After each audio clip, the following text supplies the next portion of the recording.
ಇವತ್ತು ಅಯೋಧ್ಯೆಯಲ್ಲಿ ರಾಮ ಮಂದಿರ ಲೋಕಾರ್ಪಣೆಯಾಗ್ತಾ ಇದೆ. ಹಾಗೆಯೇ ರಾಮಲಲ್ಲಾ ಪ್ರಾಣ ಪ್ರತಿಷ್ಠಾಪನೆಯೂ ಕೂಡ ನೆರವೇರಲಿದೆ. ಆ ಕ್ಷಣಕ್ಕೋಸ್ಕರ ಪ್ರತಿಯೊಬ್ಬರು ಕಾತರದಿಂದ ಕಾಯ್ತಿದ್ದಾರೆ. ಇನ್ನು ಮೈಸೂರಿನ ಶಿಲ್ಪಿ ಅರುಣ್ ಯೋಗಿರಾಜ್ ಅವರ ಮನೆಯಲ್ಲಿ ಸಡಗರ ಸಂಭ್ರಮ ಮನೆ ಮಾಡಿದೆ. ಅರುಣ್ ಯೋಗಿರಾಜ್ ಅವರ ಮನೆ ದೀಪಾಲಂಕಾರದಿಂದ ಕಂಗೊಳಿಸ್ತಾ ಇದೆ. ಮನೆಯ ಮುಂಭಾಗದ ರಸ್ತೆಗೂ ಕೂಡ ವಿದ್ಯುತ್ ದೀಪಾಲಂಕಾರವನ್ನು ಮಾಡಲಾಗಿದೆ.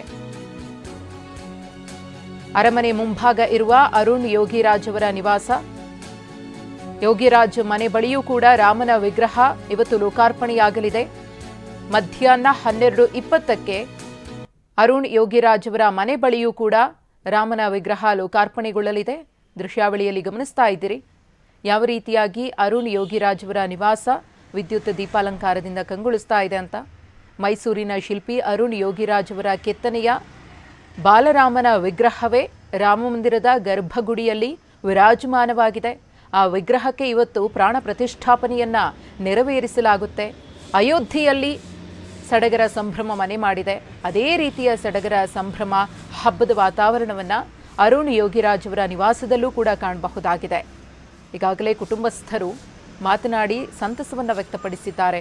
ಅರುಣ್ ಯೋಗಿರಾಜ್ ಅವರ ಕಾರ್ಯ ಹೇಗಿತ್ತು, ಯಾವ ರೀತಿಯ ಶ್ರಮವನ್ನು ವಹಿಸಿದ್ರು, ಬಾಲರಾಮನ ಮೂರ್ತಿಗೋಸ್ಕರ ಅವರು ಪಟ್ಟಂತಹ ಶ್ರಮ ಮತ್ತು ಅಧ್ಯಯನ ಹೇಗಿತ್ತು ಅನ್ನೋದ್ರ ಬಗ್ಗೆ ಮಾಹಿತಿಯನ್ನ ಹಂಚಿಕೊಂಡ್ರು. ಅದರ ಜೊತೆಗೆ ಇವತ್ತು ಅಯೋಧ್ಯೆಯಲ್ಲಿ ರಾಮಲಲ್ಲಾ ಪ್ರಾಣ ಪ್ರತಿಷ್ಠಾಪನೆಯ ಸಮಯದಲ್ಲೇ ಅರುಣ್ ಯೋಗಿರಾಜ್ ಅವರ ನಿವಾಸದಲ್ಲೂ ಕೂಡ ರಾಮನ ಮೂರ್ತಿ ಲೋಕಾರ್ಪಣೆಗೊಳ್ಳಲಿದೆ.